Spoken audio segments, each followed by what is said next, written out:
আসসালামু আলাইকুম রহমতুল্লাহ। আমরা সবাই একটা কথা বলতাম আগে যে বাংলাদেশে যদি ভারত থেকে পণ্য আমদানি বন্ধ করে দেয় তাহলে বাংলাদেশের বাজার, বিশেষ করে কাঁচা বাজার অচল হয়ে যাবে, ধ্বংস হয়ে যাবে। যদি ভারত থেকে যদি পেঁয়াজ, রসুন এগুলো যদি আমাদেরকে আমাদেরকে না দেয় তাহলে বাংলাদেশ একটা বাজার, যে কাঁচা বাজার, এটা সংকটে পড়বে। এমনকি কসমেটিক্স, কাপড় চোপড় সব কিছু যদি ভারত থেকে আমরা না আনি তাহলে বাংলাদেশের অবস্থা খারাপ হবে। ভারত আমাদের পার্শ্ববর্তী দেশ, সেখানে দূরত্ব কম, ট্রান্সপোর্ট সহজেই আসা যাওয়া করে, সেজন্য ভারত থেকে যদি আসে তাহলে আমরা এটা সাশ্রয়ী হয় এবং অন্য কোনো দেশ থেকে এটা কল্পনা করা যায় না। সুতরাং যে কোনো সরকার আসুক, যেই আসুক, এটা থাকবেই।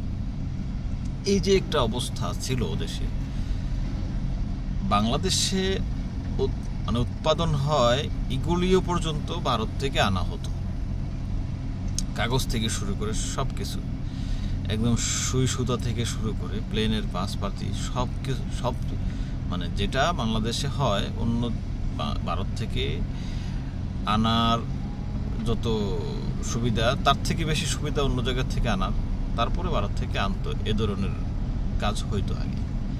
তো এখন এই 1 বছর ধরে 9-10 মাস ধরে অন্তর্বর্তীকালীন সরকার আসার পর থেকে ভারত শুধু পণ্য বন্ধ করে নাই, তাদের বাংলাদেশের ব্যাপারে যত অপপ্রচার, প্রোপাগান্ডা চালাইছে ইতিহাসে তা বিরল। এবং এটাই প্রফেসর ডক্টর মোহাম্মদ ইউনূস খুব সফলতার সাথে মোকাবেলা করে গেছে। সমস্ত অপপ্রচার, তারপর ষড়যন্ত্র, আন্তর্জাতিক মিডিয়ায় বাংলাদেশকে জঙ্গি বলে যে একটা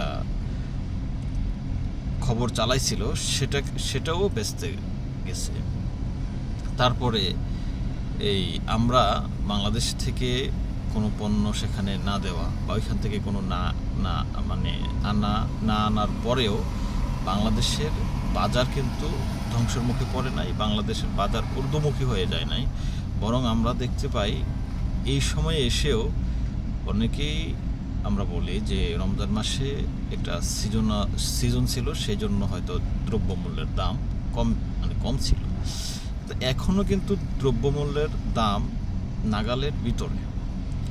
এমন না যে আমরা এই সময়ে পতিত সরকারের আমলে 200-250 টাকা করেও পেঁয়াজ খাইছি, তারপরে আদা, রসুন সব কিছুই একটা ঊর্ধ্বগতি ছিল।